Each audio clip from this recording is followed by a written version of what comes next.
So Cuomo's had quite a long history in politics, really. In the 90s, he was the Assistant Secretary of Housing and Urban Development for Community Planning and Development, and then he became the 11th United States Secretary of Housing and Urban Development under, was it Bill Clinton? Was it Obama? I think it was Clinton. And then he became the 64th Attorney General of New York, and he's been the Governor of New York State since 2011. So he's long-time politician. It's been his entire professional career. And he's something of a hero. He, last year, saved a man from a car crash in what was totally an honest thing. I'm sure it was. The footage was given to us by one of his staffers who recorded it on his cell phone, where Cuomo was just saving the guy and pulling him out of a van that had been overturned. So that's wonderful. So he's a heroic politician who gets to say the N-word live on the radio. Not even joking. Let's play the clip. Governor Cuomo stuns listeners by dropping the N-word. Pardon my language, but I'm just quoting the Times. I don't know why I found that so funny. It's just, pardon my language, I'm just quoting the Times. Just, why say it? I mean, it's a quote. It's a quote, and he manages to get away with. It was in the context, in fact, of the Fredo smear, the F smear. Sorry, we've got too many F smears now, because this obviously he was saying, well, this was applied to Italians when Italians first came over, so we're victims too. It's like, right, okay, Mr. Multimillionaire politician, you're the victim. But anyway, let's get into his political career in the last couple of years, because it's been an interesting roller coaster, and I think the roller coaster ride is coming to an end. So back in 2018, things weren't going great in New York, and he hiked up, obviously. So I just saw in the chat, Cuomo for Republican frontrunner 2024. So in 2018, there was a property tax hike in New York, and this is where things, I think, the first major indicator that things were not going well in New York. Right? It's actually quite staggering how much he raised property taxes by. So those making $50,000 to $100,000 annually usually had 3.4% property tax, and he upped it to 5.4% property tax. And then those on 100 to 250,000 went from 2.4 to 3.7. So he's disproportionately taxing like the middle class, but everyone gets this huge increase.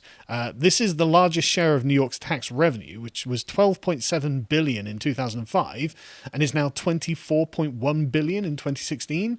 So it's like you can see he's literally doubled the amount of tax that people have to pay on property taxes. And this in 2019 caused New York's population to shrink for what I believe is probably the first time ever. The fact that such a prestigious place as New York could end up with a declining population is quite staggering, and obviously it mirrors California and Portland in the same sort of Democrat policies, frankly. In New York and the surrounding areas, the number of people living in New York dropped by 48,000, which was a 0.25% decline. And of course, where they normally have population growth, and the nation as a whole witnessed 0.6% population growth.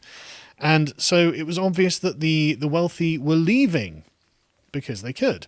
And so on their way out, Cuomo was like, okay, well, we're going to have an exit audit on you.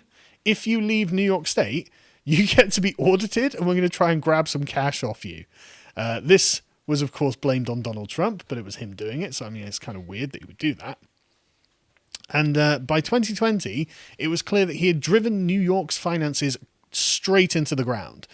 He was in January, he was facing a growing budget mess, as the New York Post reports, with a shocking $6.1 billion deficit in the state's finances. This was pretty bad, obviously. That's 6% of their $102 billion budget, and more than half the gap was linked to a dramatic rise in the state's Medicaid costs. $4 billion of that gap was because they had increased the amount of social welfare that was being provided. It specifically, as said, the Medicaid thing. And so in an effort to patch the hole, remember this is January 2020, Cuomo is considering slashing payments to hospitals and nursing homes in the current budget and perhaps next year. Now, put a pin in the nursing home budget that Cuomo is having a problem with, because it's very interesting, and this is going to come up later. So anyway, in January 2020, Cuomo released this amazing poster. We can get it up. There we go. New York State, the progressive capital, Andrew Cuomo. You can see the tolerance, leadership, accomplishment over the sea of division, leading the way. into hell. Like, what the hell is he doing? Like, we're not even going to talk about the crime rates in New York in this. We're just going to be talking about how he's mismanaged the financial side, right? But if Cuomo's New York is leading the way in progressive politics, and I believe it. I totally believe it. I agree completely. And another weird thing that happened in January in 2020 is there was just a weird flu spike. Again, this is before the coronavirus. Just this weird flu spike of 33,000 cases of flu recorded in New York. Had to activate an emergency system. Just weird. Just weird. Anyway, by August 2020, he's actually begging the rich to stay. He says, I literally talk to people all day long who are now in their Hamptons house and who lived here on their Hudson Valley house and their Connecticut weekend house. And I say, you've got to come back. We'll go to dinner. I'll buy you a drink. Come over. I'll cook. And they're probably just like, Andrew, you are taxing me into the poorhouse. I'm not going to dinner with you. And he says they're not coming back right now. I don't know. And you know what else they're thinking? If I stay here, I'll pay lower income tax because they don't pay the New York City surcharge. Noting that the wealthiest 1% of the Empire State's population picks up 50% of the state's tax burden. So the people, don't get me wrong, raising taxes on the middle class, not good. But the rich are paying half of the tax income on property or whatever else in New York. And so he's essentially just chasing everyone out by just going after their money. And if they leave, he goes after more money. And of course, he blames Trump for all of this, right? So the Fox article is really good. New York State is facing a 2.3 billion budget deficit. Well, that was previously. That was in 2019. It got worse. In 2020, it was 6.6 billion. But before that number was released, they've got the wrong one. Cuomo believes it's largely due to the Trump administration's tax reforms, which, on the flip side, have taxed the rich and may be encouraging wealthy residents to leave. So Trump actually didn't help the rich out when it comes to these tax reforms. And he's like, wait, you can't do this, even though it's literally been his mantra. He's been pounding the table progressively, like, we need to tax the rich, tax the rich. So, okay, we'll tax the rich. Oh, you can't do that. They're all leaving. But this was the complaint about the tax cuts. The tax cuts were on the middle class. No, not really. The tax cuts were actually kind of disproportionately on the rich. I mean, they were on the middle class as well, but they affected the rich more because obviously they've got more money. No, tax cuts, not tax increases. Yeah. I don't know. I saw Ben Shapiro going over this because he was saying, like, well, I'm actually getting screwed by all this because he makes a lot of money. But all of his employees were actually getting tax cuts. Well, I'll get to that because Ben Shapiro lives in California. Okay. The tax cuts, which took effect in 2018, place a cap on the state and local tax deductions that Americans can take, which meant that residents of largely blue states with relatively high state and local taxes are adversely affected, whereas, of course, this doesn't really bother Republicans and Republican states who pay generally lower taxes anyway, because Republicans are sane people who don't hate the rich. And so what this has meant is that people in blue states, like Ben Shapiro and people in New York, have been absolutely screwed, whereas people everywhere else, and it's not even like blue states, it's like deep blue states, everyone everywhere else has actually done quite well out of it. It's like, well, you get what you deserve. But even though Cuomo is obvious, and I should have brought in the crime statistics, but I didn't have time. You know, the peaking of crime because Cuomo's basically soft on it. But his approval rating keeps rising for some reason. Now, this is amazing, right? Cuomo's approval rating peaked at 74%, according to Quinnipiac polls, as you can see back in middle of the year, so over the summer, right? It's hard with the American dates because for some reason Americans do their dates back to front, but and at the moment it's average is about 50% approve, 40% disapprove.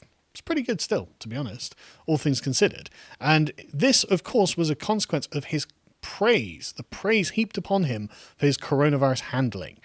He, as we can see from Politico, he was doing daily press briefings. He has an office right next to his office that he'd go into and speak to the media in, and he'd get glowing press coverage from this, even though he was accruing and centralizing powers that he previously didn't have and probably shouldn't have had. And so this leads into him shutting New York down. So, I mean, if economically everything's going quite badly anyway, having a shutdown of everything apart from non-essential businesses isn't exactly going to help. He ordered everything to shut down, and he said, I want to be able to say to the people of New York, I did everything we could. And if everything we do just saves one life, I'll be happy. Again, put a pin in that, just under the pin of Cuomo needs to reduce the amount of money that goes into nursing homes. So we're about to get to it. The restrictions took effect and shut down all non-essential businesses across the state, leaving just grocery stores, pharmacies, and other essential businesses open. All non-solitary outside activities were also banned. So it's like, okay, this is nice. And this tyranny that he put New York under was very attractive to many ladies, made him very popular with them. And hashtag Cuomo was trending all over Twitter and everywhere else. And there were lots of women. We can get the next one up, John. There was a song made about how wonderful and adorable this Sicilian mobster is. And okay, I mean, I'm not one to judge what people like. It's 62-year-old tyrant. If that's what gets your juices flowing, that's what gets your juices flowing. This called the New York Magazine to call Cuomo the King of New York, because really he kind of was. He had accrued to himself massive amounts of power. Most New Yorkers, despite everything wrong that he had done, felt that Cuomo had done a commendable and by some measures miraculous job of bringing New York back from the brink. It's like, back from the brink of what? Success? Like being a good place to live? I don't even know what they think was going to happen. But of course the media narratives pump it into everyone's heads. Everyone's about to die, blah, blah, blah. Well, I love the way they put this. While Joe Biden played possum in his bunker and Trump, in spite of the carnage, maintained some viable wedge of support in the polls, Cuomo was all over TV in his crisis-time white polo shirt and furrowed brow. And he kept going on about how basically the coronavirus came from Europe and not China, and so that's blah. But anyway, whatever. But we've got a list from Politico about all of the things that he did, and I'm not going to go through them because we just don't have time. But if we can go to the next one, John, he's the tyrant of New York, which is incredible, really. Thanks in large part to a statutory change in the legislature which the legislature approved at the beginning of March, Cuomo's declaration means he can change and suspend laws unilaterally so long as he does so in assisting the state in its disaster response. So he has got absolute power in New York as long as he can claim, and I suppose plausibly, that he was doing it for the coronavirus. And so this led to him if you can just scroll down, you see the categories like education, healthcare, elections, keep going, like general government, it's like everywhere, health, medical facilities, all this sort of stuff, right? And so everywhere, Cuomo's arbitrary power was touching. It's like, wow, that's amazing. And in the New Yorker piece, they're like, well, he's always been a bit of a tyrant. He's always inclined towards autocracy. It's like, yeah, and so the coronavirus gave him the perfect cover in which to continue to sort of essentially create the dictatorship of New York, which is very interesting, I think. But anyway, so remember how we were talking about how Cuomo needs to reduce the amount of money being spent on nursing homes and how we need to do something about this coronavirus? Well, what we can do is send 6,300 coronavirus patients to vulnerable nursing homes during the height of the pandemic, which he did in July 2020. I think we're killing two birds with one stone here, aren't we, Cuomo? This is using your noggin, this, mate. The transfers were made under a now scrapped, highly criticised policy that barred nursing homes from refusing to take in COVID-19 patients, a directive from the Cuomo administration intending to free up hospital beds for the sickest patients. And when in August people were like, you know what, maybe we need to have a bit of an investigation into this, maybe an independent investigation, Cuomo's like, no, I'm going to prevent that from happening. We go to the next one, John. I wouldn't do an investigation, he told reporters in a conference. Despite the bipartisan support for the probe in Albany, the Democrat governor continued to insist the calls for accountability are politically motivated. I think you'd have to be blind to think it's not political. Just look at where it comes from. Look at the sources. Look at their political affiliation. Look at what publications raise it and what media networks raise it. It's kind of incredible. Yeah, it is kind of incredible that literally every left-wing media outlet has refused to comment or publish or anything like that on this story until fairly recently, actually. But at the time, they wouldn't talk about it. And it was just places like the New York Post or the Washington Examiner or, right-wing sites that would talk about this. And so he could just mark this off as being, no, the only concern is political. It's like, no, it's the wrong way round. You've got that entirely reversed. The partisanship is on your side, and the people who are partisan on the other side are still obligated to raise this thing. And it's the problem is the deficit from your own side who should also be raising this, especially as it turned out that the death toll was somewhere around the region of 15,000 people died because of him putting these coronavirus patients in nursing homes. And he has now, come February this year, last month, is going to be facing a federal inquiry into this. The Democratic leaders of New York State Senate are moving to strip him of his unilateral emergency powers, which is good. And this comes as the FBI and the U.S. Attorney for the Eastern District of New York have opened an inquiry into the Cuomo administration's handling of the nursing homes during the pandemic. So it looks like Cuomo is kind of teetering on the edge here, because I don't see how they could find him anything other than criminally negligent at best, and possibly trying to solve his budget problem at worst, which is pretty awful. But I guess on the plus side, at least he's not being Me Too'd, right? I mean, Me Too's a joke, as he was joking about, if we can play the clip. And earlier this year, he made a Me Too joke as an aide asked reporters to give him space. I'll bring you all up on charges under the Me Too movement. Well, that didn't last long, because he did actually get Me Too'd. 2 women recently came out and accused him of sexual assault. Former aide Lindsay Boylan in December, she said that he subjected her to an unwanted kiss and made comments about her appearance, which Cuomo has denied. And another former aide, Charlotte Bennett, these are women in their 20s, also accused he's in his 60s, also accused him of sexual harassment, saying in the New York Times that he had asked her about her sex life, including whether she had ever had sex with older men, and made comments that she interpreted as assessing her interest in an affair. And Cuomo said, no, I was just trying to mentor her. And then Mentor into what? his bedroom, I guess. I mean, a third woman, of course, has now stepped forward. What was her name? Sorry, why can't I find it? I don't know. Why can't I find her name? I don't know who this third... Oh, I don't know who his third accuser's name is. I thought I had it, but apparently I don't. Oh, no, Anna Ruch. Anna Ruch, there we are. Speaking with the New York Times, described how he had apparently put his hands on her bare lower back at a wedding, asked if he could kiss her, and called her aggressive when she removed his hands from her body. I was so confused and shocked and embarrassed. Yes, well, I mean, I don't think that's something that is actually going to be something anyone can act on, but anyway, what are you going to do? Republicans have been hypocritically calling Cuomo to resign. Again, it's just partisan because the left-wing media is just on their side. Democrats have been largely more circumspect. The response has largely been for a call for investigation, not immediate resignation. Michelle Goldberg of the New York Times interpreted the response to this evidence as the power of the Me Too movement having been weakened, especially in light of tremendous bitterness towards those who pressured Al Franken to leave the Senate in 2018 after he was accused of grabbing several women's butts. She also points out that many Democrats are sick of holding themselves to a set of standards that Republicans feel no need to try and meet. Do they not? It seems the Republican standards are way higher. The first person that comes to mind is Mike Pence. Yep. The man who's like, I won't have dinner with another woman. Yep. For the very risk of rumours of impropriety. And the Democrats are like, well, the Republicans just don't meet our standards. Dude, your standards are so low that you actually need a social movement. Like the Me Too movement. Can you name a Republican that they have accused? I mean, maybe Donald Trump with the let's grab him by the pee, but it's okay, yeah, fine. But it's so broad. Donald Trump aside, because Donald Trump is a kind of a special case. Name like a Republican politician who's being accused by Me Too. Ted Cruz, Josh Hawley, like these are like.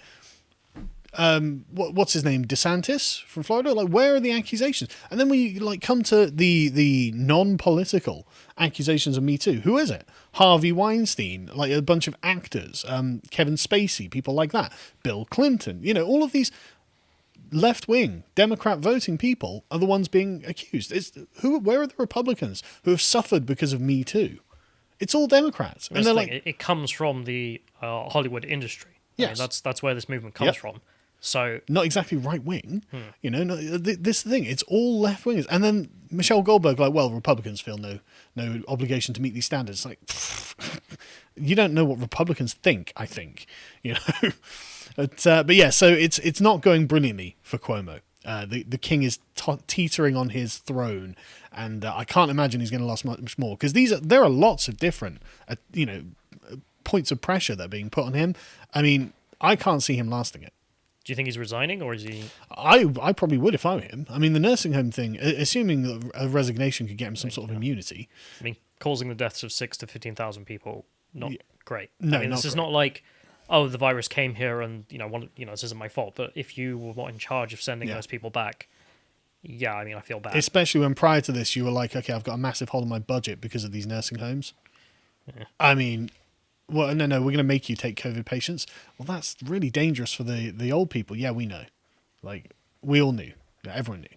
So, and then you've got all these Me Too allegations, and then you've just got the general shoddy state of the fact that New York's falling apart. I mean, even if he doesn't resign, are people going to vote? Well, I mean, maybe they will vote for him again. He's still got a 50% approval rating somehow, but I would expect that to dip quite significantly in the next couple of weeks, because I don't think these allegations are going away. They just keep coming out. Things are going to keep getting worse, I think.